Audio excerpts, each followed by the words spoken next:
Hi, everybody. I'm Annie Philbin, director of The Hammer, and I want to welcome you to the museum for tonight's very special conversation between Troy Carter and Nathaniel Mary Quinn. A few years ago, our curator, Ali Sabatnik, visited Quinn's studio and stayed for more than 5 hours. That fact illustrates the compelling nature of Quinn's work, but also Quinn himself. I'm very proud to say that the Hammer was one of the first museums to acquire his works, which can now be found in the collections of the Whitney Museum of American Art, the Art Institute of Chicago, the Museum of Contemporary Art in Los Angeles, among many others.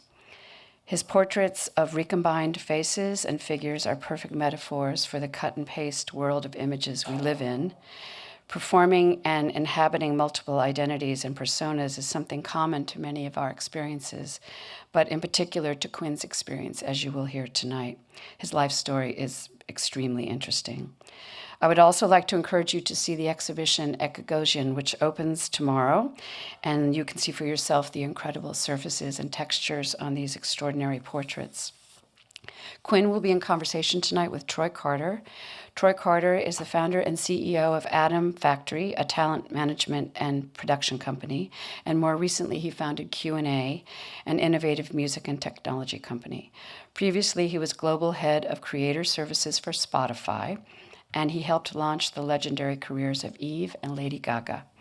He's managed many other artists as well, including John Legend and Meghan Trainor, and he serves as the entertainment advisor to the Prince Estate as well. He's a trustee of the Aspen Institute and the Los Angeles County Museum of Art. He's a passionate collector of contemporary art, and I'm very grateful for him for coming tonight as well. So please help me in welcoming Troy Carter and Nathaniel Mary Quinn.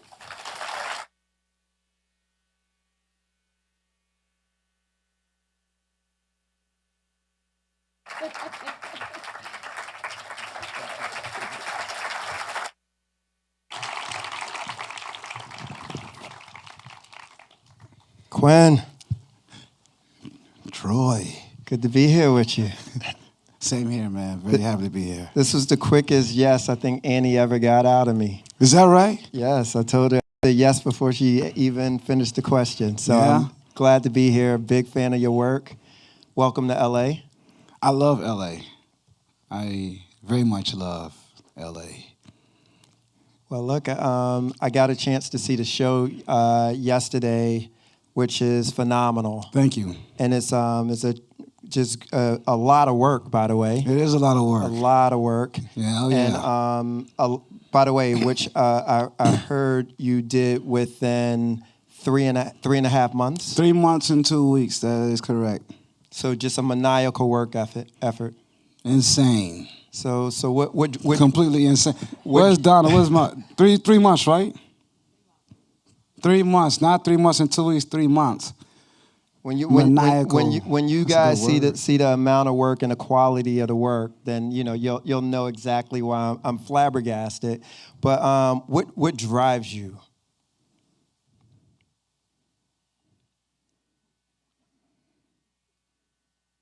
Well, two things. Well, 3 things. Firstly, love. I love my wife very, very much. She inspires me. Secondly, to be remembered, to live in the after. It's the only way I have available to me to live everlasting life. And thirdly, I want to be the best that I can possibly be. I want to be the best in the world. That's what drives me. I believe in that. Yeah. Every day, every work, I'm trying to make the best work in the world. And you show up every day? Every day. Work is very important. It's non-negotiable existence. You must work if you expect to have any kind of growth in anything you do. You must work extraordinarily hard. You have to. There's no other way around it. So one of the things I want to talk about, like one of my favorite books is this book, The Alchemist. And Oh, that's a great book. it's one of my favorite books. I probably read it once a year. Yeah. And I remember in an interview you talked about, you used the word deliverance. Deliverance. And it was such a strong word. That's a black word. Black You Baptist get, church. every Sunday you get delivered. Deliverance. You party Saturday night, but on Sunday you get delivered. Yeah, the devil's with you on Saturday night, then God come on Sunday morning. You delivered. Yeah. But you were talking about deliverance, and it was such optimism within that conversation that you were having. And when I think about that story, The Alchemist of journeys, like tell us about your journey, just coming from Chicago. Mm-hmm. Robert Taylor Holmes, was it? Yep, that is correct. Robert Taylor Holmes, which I know is crazy. Yeah. Just tell us about your journey. Well, I mean, look, I was, born and raised in a very impoverished community, where there weren't many resources available to the residents there. Of course, the community was riddled with gang violence. Was Robert Taylor like blocks of housing projects? Yeah. Like Cabrini Green? Yeah. Okay. Oh, yeah. I mean, pretty much, the south side of Chicago was populated with these public tenement housing complexes. And the Robert Taylor Homes was amongst the most infamous of them. The Cabrini Green and the Robert Taylor Homes were like LeBron James and Michael Jordan, like really bad and very violent and incredibly poor. This place had in it the most efficient means of destroying dreams. It was really good at it, like extremely superb at doing that. And, I grew up in my household with my mom and dad, 4 older brothers. My nephew's here tonight. Is he recording me? Look at him, this guy. He's the only family member with whom I maintained contact over the years. But nonetheless, my 4 older brothers were,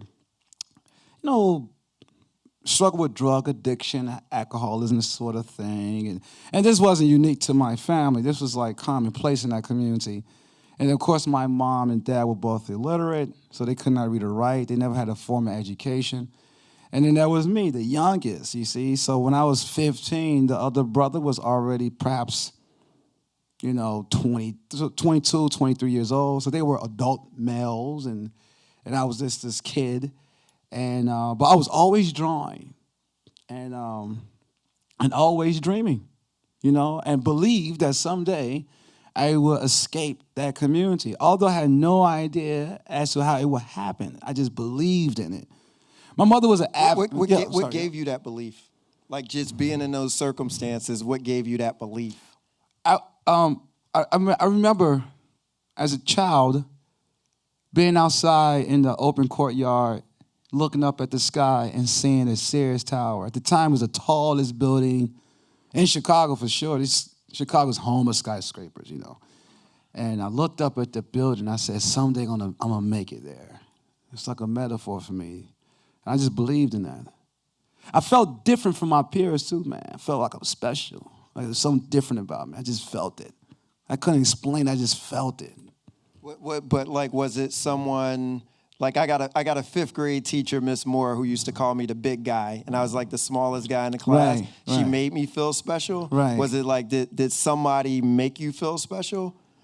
Yeah, I had teachers who believed in me, and in the community, of course, I was always drawing. So there were other kids in the community who knew how to draw as well, and we would compete against each other, and I would beat them. And But it's like is that when you knew you were an artist? yeah, Okay. I knew I had this innate ability.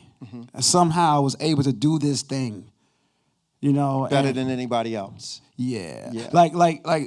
It got to the point where a kid would say, because my name was Nate, Nate, I could draw better than you, man. I got this. I said, all right, I'll tell you what, I'll give you 15 minutes to draw that whatever picture. I'm gonna give myself 5 minutes, and my drawing's still gonna be better than yours. And I was right. And then, what happens is they would then come to me to ask me for advice about how to more effectively draw, like a muscle arm or hands and things like that. These are some of the things that young kids will have difficulty conceptualizing and drawing, and I would show them. And that was very inspiring because they believed that I had this ability to teach them how to enhance their own skills. And I mean, that was very motivational too, man, you know. They became like alliances for me. Yeah. My mother once said to me, I said to my mother, I said, Mama, do you think I can be an artist? And she says, baby, you can be the best artist you can be. Wow. And I'll never forget that. Wow. I was a kid, I was a child. My father, we had a pantry in our apartment, and the pantry was full of like, you know, old motorcycle bike parts and stuff. Mike, remember that? And roaches in there. In the pantry? Yeah, you know what I'm talking about, right? And there were motorcycle bike parts in there, and you see, remember the wallpaper had roaches to the wallpaper all the time? You play with the wallpaper, and the roaches come scurrying out. They were like, damn, look at all that, man. And it was like really weird, and it was just garbage. It was like a dumpster spot. Now, my father, he found this table downstairs, big wooden table, and he brought it upstairs. He cleaned the pantry out, and he put the table in that pantry, and he propped it up like a drafting table, and he hung my comic books on the wall, and got me, pencil, and for paper, he used shopping bags. He ripped them in half, and he said, "This is your this is where you're gonna work." Wow. My father did. Now, this man could not read or write, but had the foresight to create this space, this safe haven for me to practice my skill, to grow. And he made that specifically for me. And he told you never erase, right? Yeah, he ripped the erasers off my pencils. And he says you would never erase. Every mark you make, you have to make that mark work. There are no mistakes. There are only opportunities for you to solve problems. Is that applicable in your life and your career as well? Like, is it things that you would go back and erase if you could, or are all those marks supposed to be? Yeah. Everything my dad taught me, I use to this very day. He was the best art teacher I've ever had in my life. What about life? Like, how applicable is that theory in life about erasing, in terms of, if I could go back and change certain things, do you look at life the same way? No. Regrets are a waste of time. No such thing. So you rip the erasers off life? Yeah. You can't get tomorrow back. You can't get your time back. All you can do is find creative ways of solving problems. And I think it's important to go through life without being bound by excuses and complaints. Excuses and complaints are for the weak, not for the strong. So you have to take advantage of every opportunity, even if it appears to not be one. You understand what I mean? Like, that's how you have to approach life. You have to be steadfast in that. And you can't quit. No excuses. You must work, and you must solve the problem. Like when I was getting ready for this show, every day I working extremely hard. You make all kinds of, everything is sacrificed in my studio art. Everything, all things comes beneath my practice, everything. And so in a typical day, I wake up, I take a walk with my wife, and my wife and I, you guys live in Brooklyn? Yeah, Crown Heights, Brooklyn. And Don and I, we have a date every day. A marriage is an everyday date, man. You take a walk with your wife and... Is my wife not? Yeah. You're making every guy look bad in here right now, man. That's what I came here to do, baby. That's what I came here to do. Make every artist look bad now, every husband look bad. That's what it is. You got women quitting their boyfriends right now. You don't walk with me. Well, this is something that we just started to do. I mean, we didn't talk about it. We just like walking together in the neighborhood, man. It's beautiful. We get coffee and we walk and talk, and we share with each other our dreams and what we want to do. And then we come back home and then we work, man, because, hey, we talked about it. Now let's get to it. And I go in the studio, and maybe I'll start working about 12 o'clock, some days 3 in the afternoon. But once I start, I mean, that's it. You know, you work into like, sometimes I work to 3 a.m., 4 a.m. That's easy. I can do that with no problem. You know, that's nothing. But it's a lot of hard work. It's a lot. Sometimes when I get really exhausted in the studio, I say to myself, like, if I could see, like, man, I could finish this piece if I stayed up to like, 7 in the morning without sleep, And of course, I want to go to sleep and lay down, and maybe I have 2 more days remaining. I can kind of pace myself. And I would say to myself, well, if it means that if it meant that I could bring my mother back to life, well, I'd do it. And once I say that out loud, then I do it. Because if I don't do it, that means the conviction for my mother's return isn't real. And I can't live with that. She shows up in your work a lot, huh? Oh, yeah. Yeah. Yeah. All the time. Yeah. My name is Nathaniel Mary Quinn because my mother's name is Mary. She never had an education. As a child, I was aware of this, of my father's, of my parents' lack of education, of not being able to read and write. I was keenly aware of that, and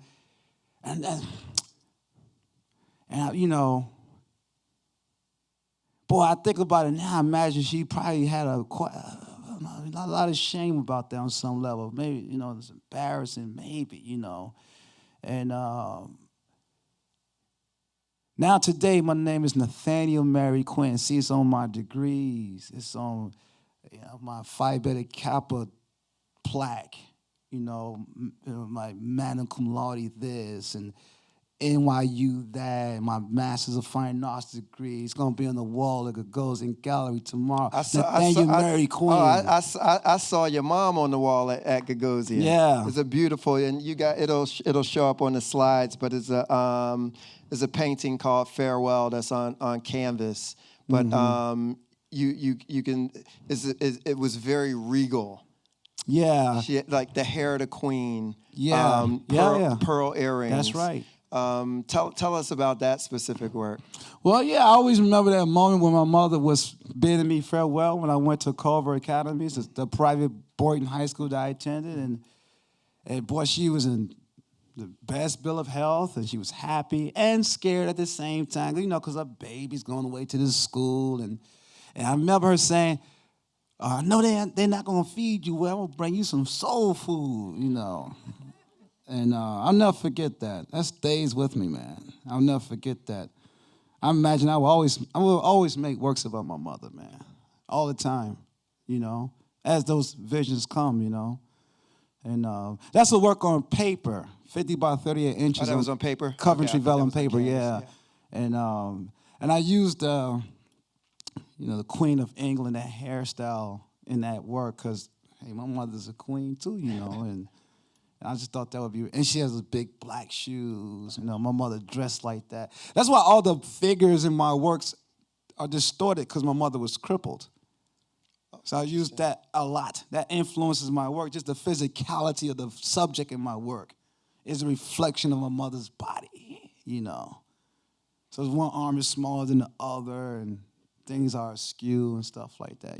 And it feels like she was like walking cubism. It's weird, But you can see, like, where it almost feels like, looking at the various works that you've done of her over the years, that like, without even knowing what she looks like, I got a sense of what she looks like. Yeah, it's not necessary to have a photo of a person. It's the essence of the person that concerns me. And how, like, because, you and I were jamming on music before, and and like, for me, like, with music being a big influence on you as well, it's like the greats, like, like Jay-Z and Big, to be a rapper, one of the best things that you're able to do is when you don't have to write your lyrics down. So basically, Jay and Big, they'll write an entire song in their head, right, and then go into the booth and record that song without ever writing it on paper. Yes. So when I read about your process, and it's like you could do it from memory without doing sketches, it's like what do you see in your, like, what is that, like a download from God that just kind of sort of goes straight through you, or what's the process? Well, it's something. It lives with you. You know, it's the essence. It's the thing that lives on the shores of your subconsciousness. You know, well, you have to be present in order for that to flow through you. That's how It shows up for you. Yeah, it comes, but you have to be present. You see, you got to just let it be. You can't intellectualize it. You can't interpret it.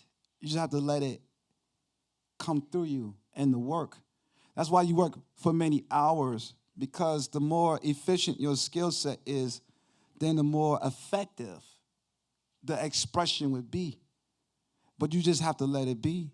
See, and you have to be have a high level of empathy and being vulnerability.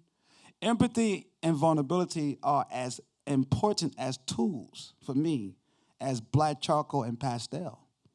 Those are very important tools as well. It's not just the physicality of creating something, but it's like the emotional and spiritual journey. You know, David Hammons talks about this quite a bit, about the spirituality and creating work.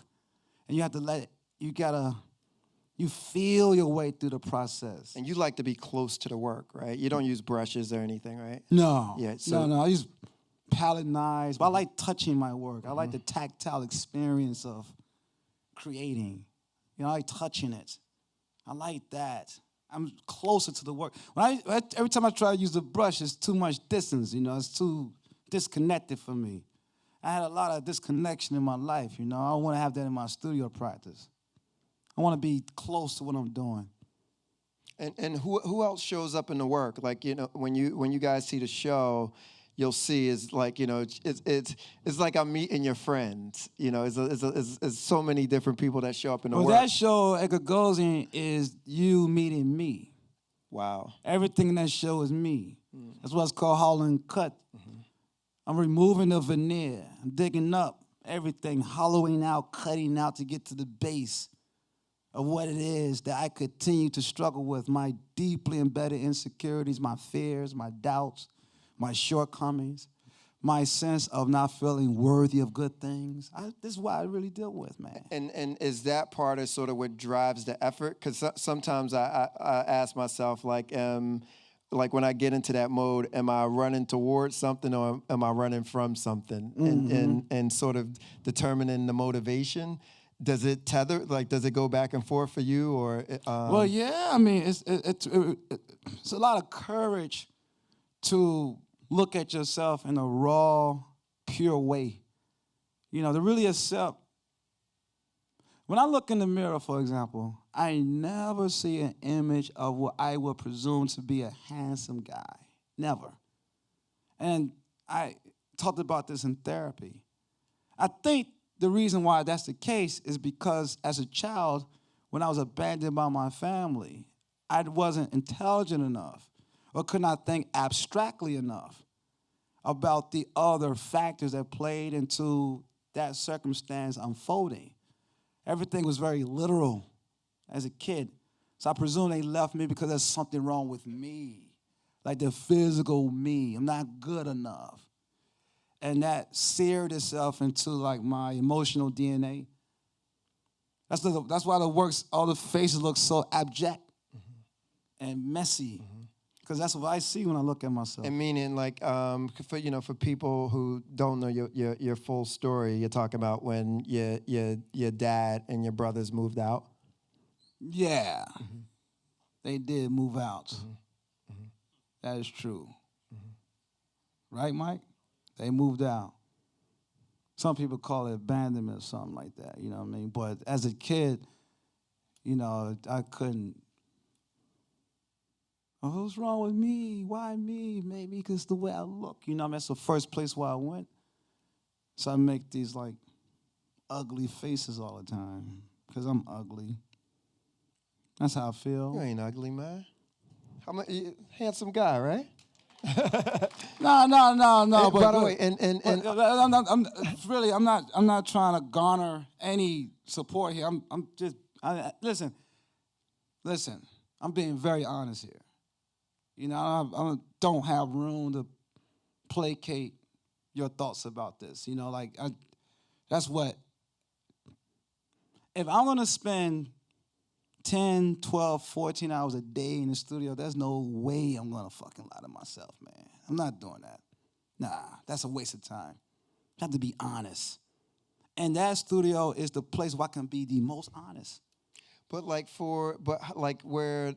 the confidence level in the work though, like where it's when you tell yourself internally, you know, I'm not good enough, right? From these sort of outside factors, but where this incredible work comes through is like, you know, sort of how do you reconcile that? Or do you doubt the work at all? Yeah, man.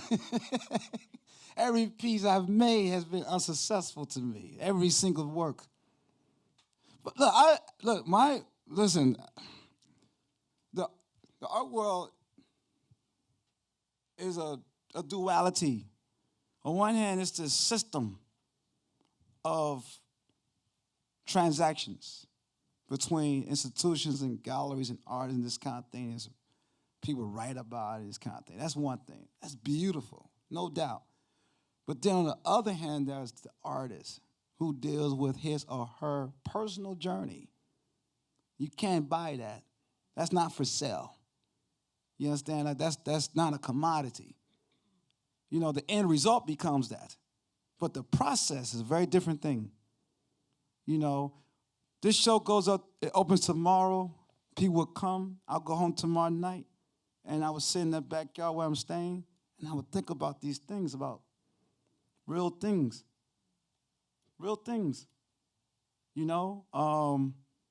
And I connect with people. Like in my community in Crown Heights, I talk to everybody. The guy who just did 15 years in prison, he's as inspiring to me as Jay-Z. I can learn from this guy. And he's very confident. Where did he get that from? But yet, he's quite broken too. And I can relate to that. And I talk to him. I empathize with him. I allow myself to be vulnerable to him. Then it becomes a work somehow, some way, because of the essence of that connection. Then I find myself making a Lala or Ethan, you know, or Duckworth, or all these other works I've made. That's a reflection of the essence of these other real people that I actually met and spoke with, spent time with. Because we're one and the same, you know? And in the studio, you collaborate with your materials because I'm no different than my pastels. We come from the same place, made of the same minerals, everything, the same makeup. There's no hierarchy in the studio.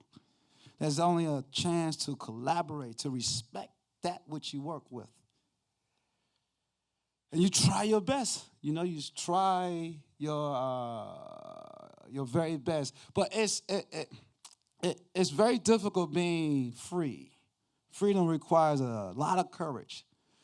It's more comfortable and more easy to just comply. Free in which way? Just in life, in any way. You know, for me, I'm talking about my art practice. Mm-hmm. You know, years of conditioning will have you see the world through a certain lens.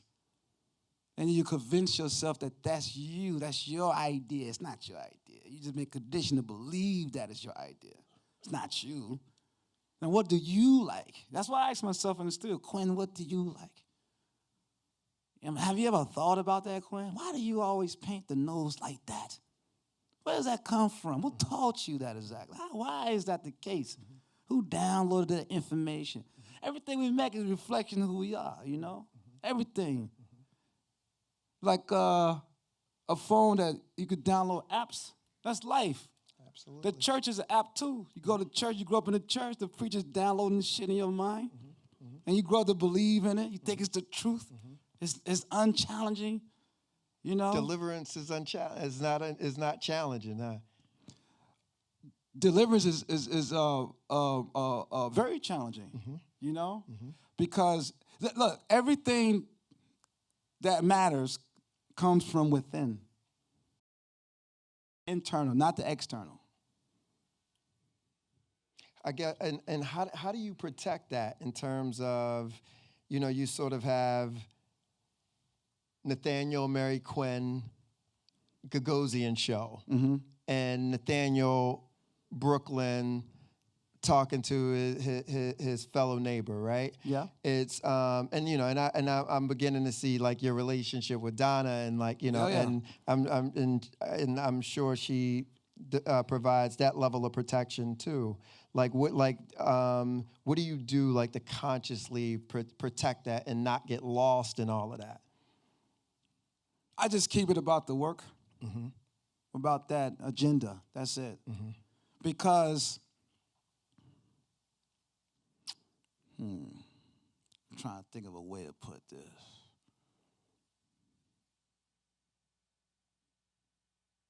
Just keep it about the work. You know what I mean? Like, you should not allow yourself to become the collective fantasy of the public, because that's not you. It's not you. I never met Jay-Z before. I've never met him. I'm sure you've met him. A lot of people haven't met him.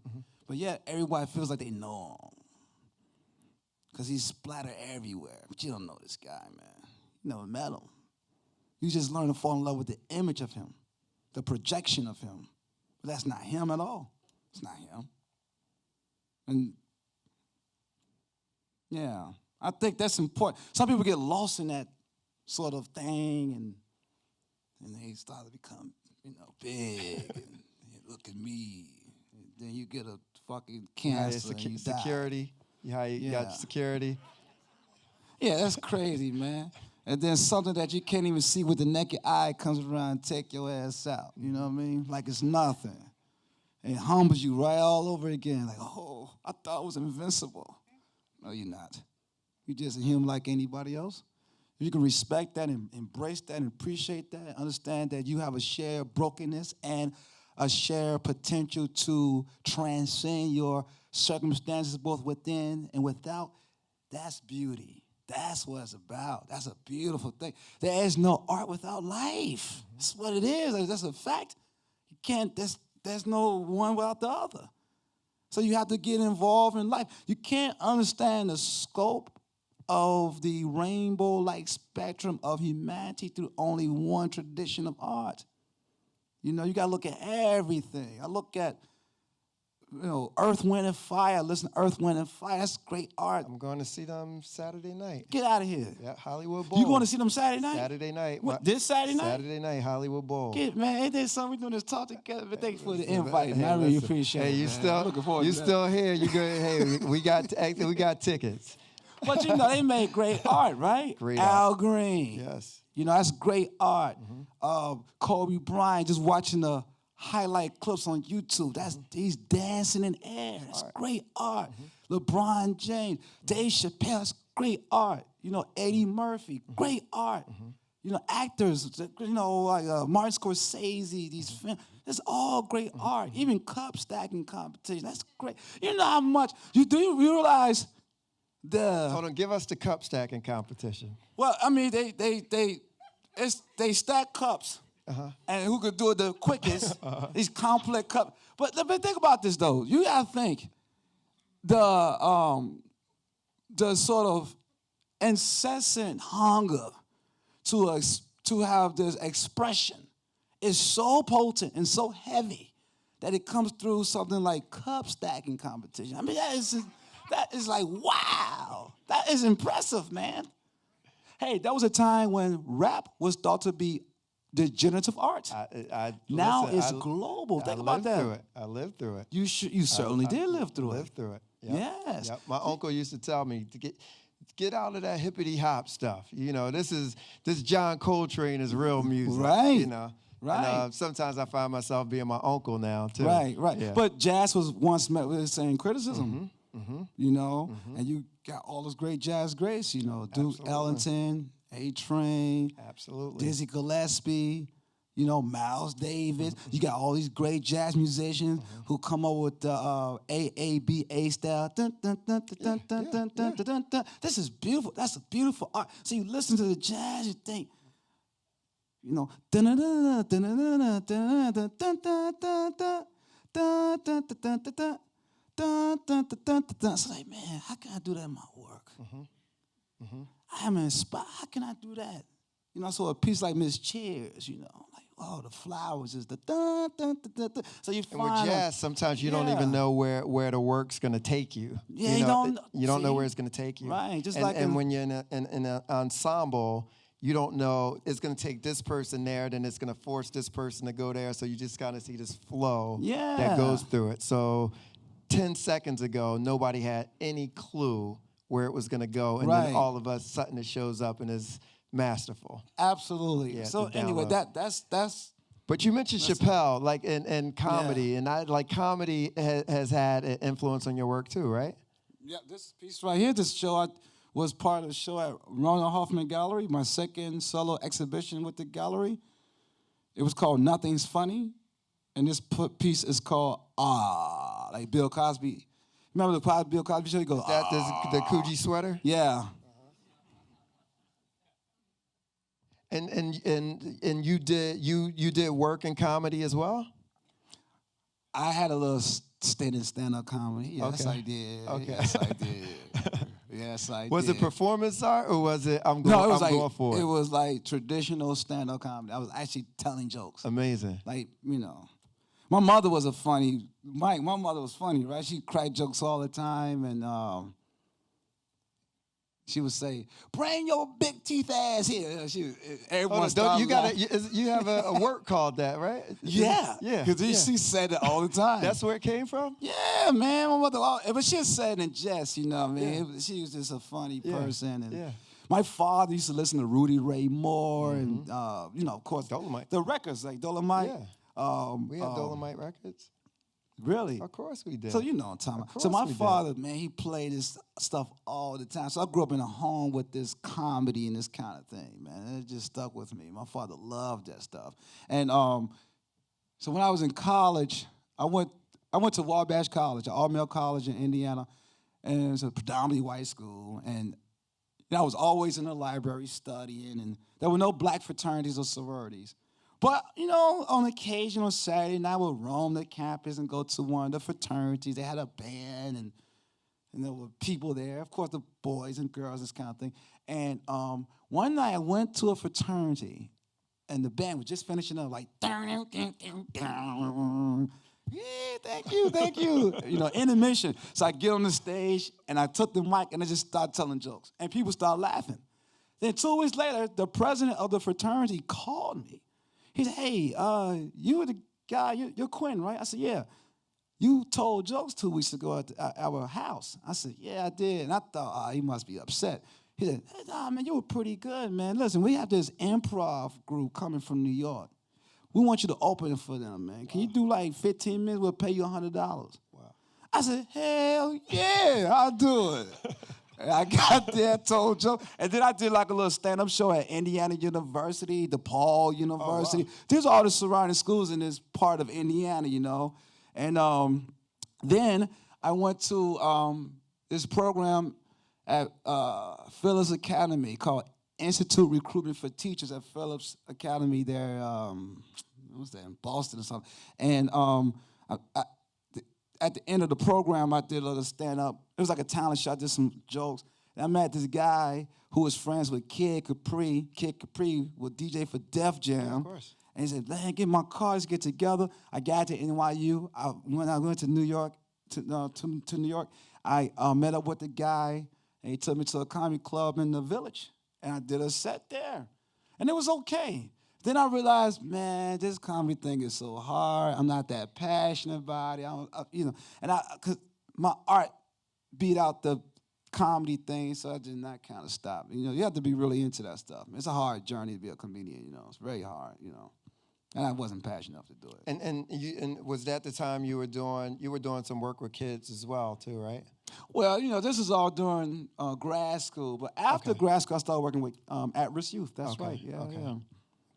And I found ways to use my comedy stuff in the classroom. Oh, that's So great. I always believed that if you made learning fun, then kids will have an easier time retaining information, dissecting information, and understanding what you were talking about. They will enjoy school. Because I understood that one thing, how can I make my classroom experience more appealing than the street life? Mm-hmm. So when they come to me, I know I'm competing with the hood, right, with the whole street life stuff. So the learning in the class had to be like off the charts, so the kids would keep coming back, man. Right. Those kids like went to college now and were able to do things they never thought was possible, Amazing. I just found fun ways to talk about, subject-verb agreement and things like that. Just put it in a funny way, And they say, man, Quinn, you stupid. I get it now. You understand? What was sort of your that like you go through this whole transition, comedy to teacher, still doing your art. Like, what was that moment that sort of, was there any sort of big break, or was it just like a series of small breaks that sort of led up to it?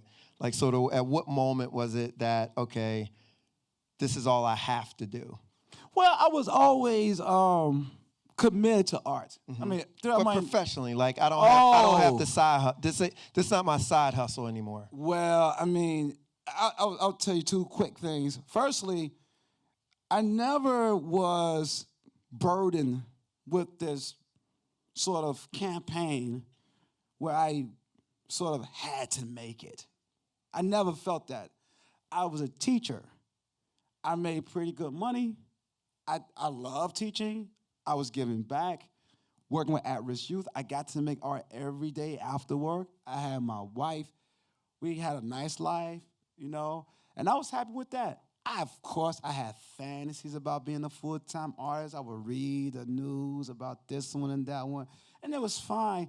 But it wasn't like a burden, like, oh, if I never make it, that's it, my life is over. Like, as long as I was able to create, I was happy with that. I was just happy with that. Because I knew people who were not able to create because of the overwhelming demand of their 9-to-5 jobs, But there was a moment where things did change. And I made this piece called Charles. It was exhibited at this very lovely woman's home in Brooklyn. And she did this for me to be very supportive. And about 20 people showed up, and everyone responded to that work that I made. But after making that work, I felt something different in me. I thought, boy, this is really special. I felt like I had hit something really nice. I hadn't had that much fun making art in years until I made that piece, That piece marked the visual language of my work to this very day. It really just like lit the flames, And that was like 5 years ago. 5 years ago, I was a full-time teacher and had been for 10 years. I was an adjunct professor. I was a full-time teacher with at-risk youth, and I did tutoring on the weekends. I had 3 teaching jobs. Wow. And I was doing that for 10 years straight. And at night, I would make art for 2 hours a night, hour and 30 minutes a night. I probably sold a piece once a year for $50, and I was fine with that. Where was I?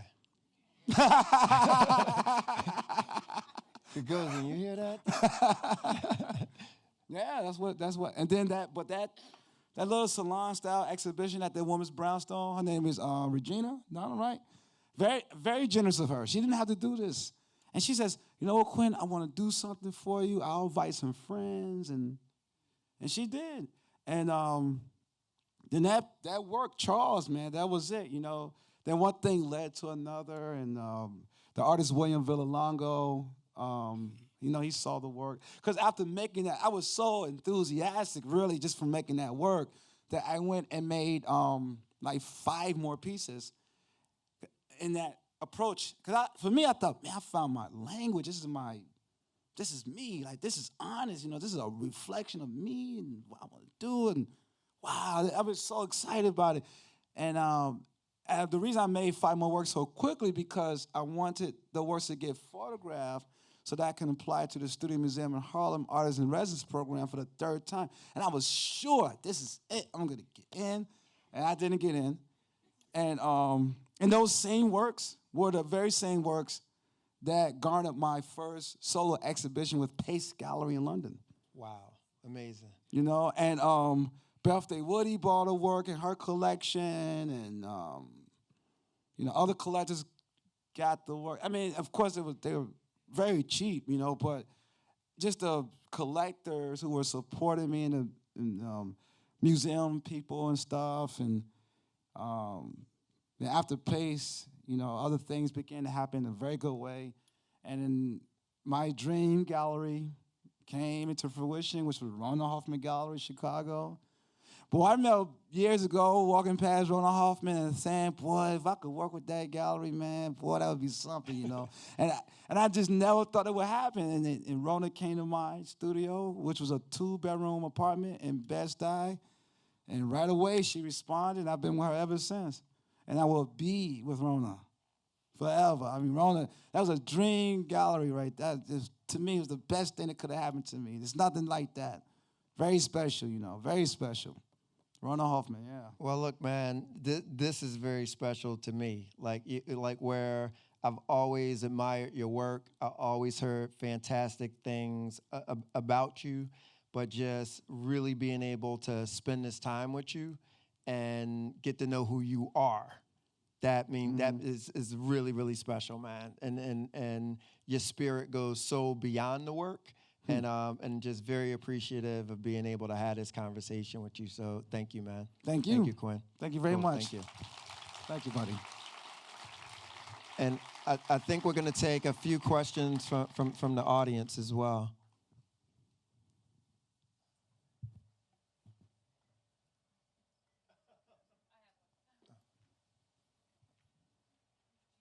Oh, please wait for the mic. Here. What music do you listen to when you're creating your art? Well, during the day, I listen to podcasts. So I listen to, Fresh Air with Terry Gross. The Joe Rogan podcast is fantastic. The Read and The Brilliant Idiots. Because it makes me feel like there are people in my studio talking while I'm working. But at night, maybe after 9 p.m., that's when I start listening to music, So I listen to Kendrick Lamar. And I listen to an album on repeat. It just plays over and over again. Or like Kanye West's latest album. Solange is a good one. Or sometimes I'll play a song on repeat, just one song. And it plays over and over. What's that, Faith? Faith Evans? Yeah. And she has this song that I'll just play over, man, for hours. It's a nice bop. A new one? No, it's an old song. Okay. And I just like the way it makes me feel, But that's, to answer your question, there you have it. Well, this is more of a just. What's up, man? Congratulations, brother. I see you. My brother Man, right here. yes, sir. Nathaniel, I just want to give you love, man. As we say in Comedics, Em Hotep to you. And it's just good to see you perform and create and just come from a place from the Shah that I know as well. And then you come from my home in Crown Heights, man. And just to see you here is it's powerful, brother.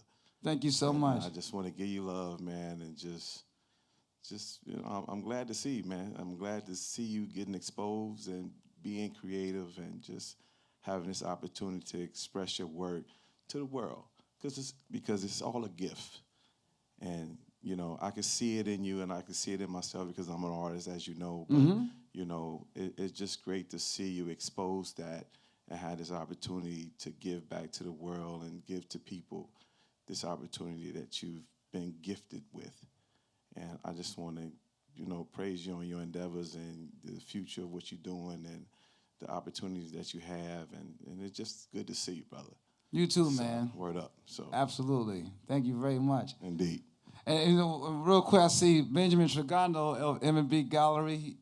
We did a lot of beautiful work together. I want to just say that Benjamin's a very, very good dealer and good man. And he loves Prince. We were talking about Prince earlier.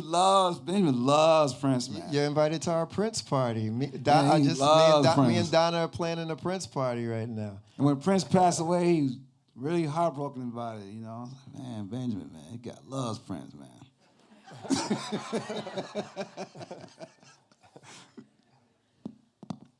I have a question. I want to hear more about this piece that you described showing in the Brooklyn Brownstone. That was a breakthrough. Like, what did it look like? What was the process that led to that? I mean, I wish you had an image of it. I want to hear more. You know, about it was the first That image. was on here. It was the first image. Yeah. On his. Yeah. Yes. Can we go to the first slide? Because it's actually on here.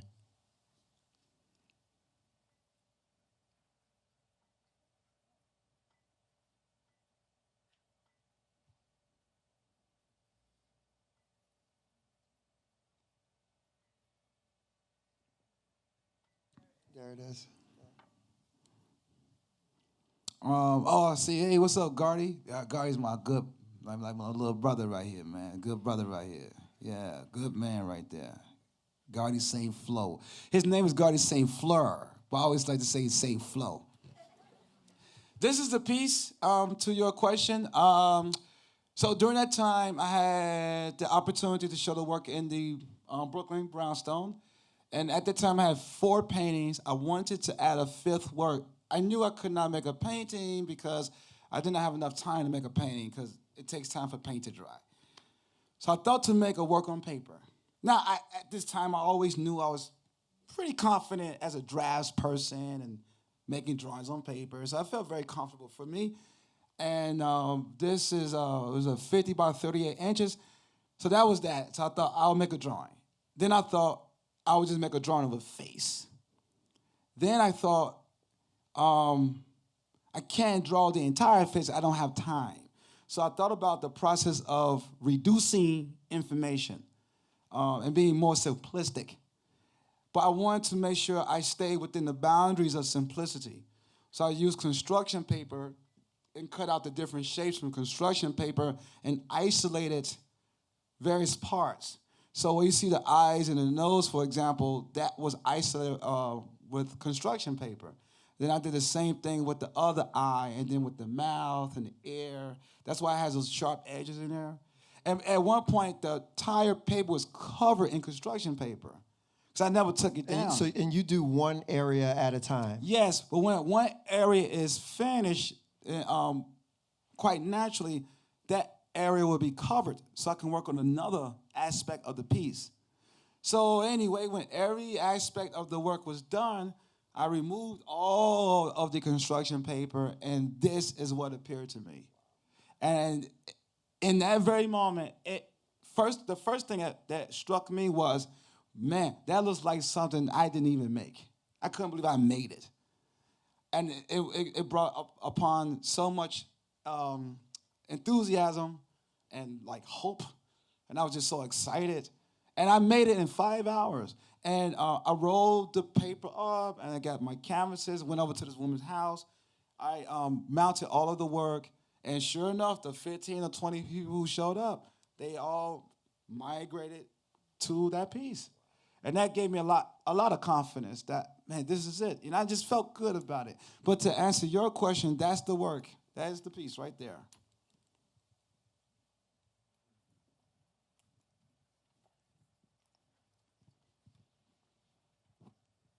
Building on that question, can you talk a little bit about the process of layering? What are you first drawn to when you're making a piece? Is it you have so many different levels to your work, and I'm just curious how you build upon those levels, how you take things away, sort of how it evolves as you go through your process. Whoa, man, that's a tough question. You know, I'll be frank with you. I'm not sure I have a sufficient time to answer that question intelligently. But I would say this: the process is very intuitive. I mean, in the most succinct fashion I can put it, is very intuitive and always in the moment, and it happens naturally. in that vein. But we can perhaps talk more about it in more detail. But because of time, I don't want to. And you work with both hands as well, though, right? Whoa, that's when I do my performance drawings. I can draw with my left and right hand simultaneously. And those works are you have some of those works there At the show. At the Oh show. yeah. Yeah. Yes, I do. Yeah. I can make drawings with my feet too, with my toes. That's how you get all the work done. Both hands. Oh both no, feet. no. I got your trick now. I got it. That's it. That's crazy. But yeah, I just do these enhanced. They're called performance drawings because it feels like a performance to draw the left side of the face and the right side of the face at the exact same time. And on a really good day, I can draw a very different part of the face with my left hand as opposed to the right hand. Like I can be rendering hair with this hand and rendering the eye with this hand at the same time. Yeah, I could do that. I've done that a number of times. Yeah. But not often. Don't get me wrong. Not. Michael Jordan But can has you some do bad an eye games too, with your left foot and hair with your right hand? You said what? Can you do an eye with your left foot and hair with your right? Nah, hand? no. If I was able to do that, man, I mean, come You on. gonna Trump try, administration be looking for me then. Get him the fuck out of here.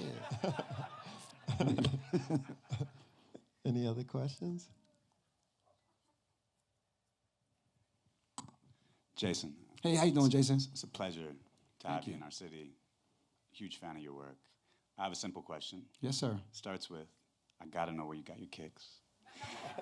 Oh, They're Margiela. amazing. They're amazing. Thank you. And my more deeper question is if you could have any works of art in your house, in your own personal collection, what would be like a few artists that you would just absolutely love to have in your personal home, in your collection for yourself? Wow, that's a very, wow. Romare Bearden. Yeah, Romare Bearden.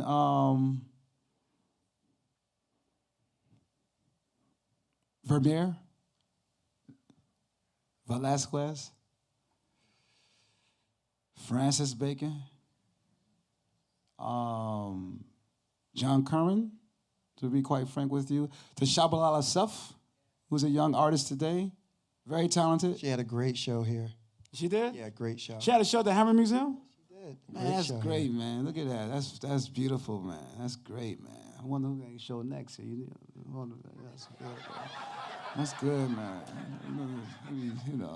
Where's Ian? Yeah. How does that work? A, B, C, P, Q, R, Q, S? Yeah. I think those are Dina Lawson, photographer. Yeah, she's phenomenal. Very powerful photographer. That's a few off the top of my head. Yep.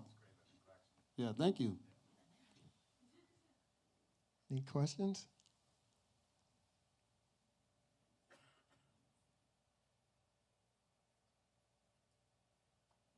I think we're good. Thank you guys. Thank you. you, Quinn.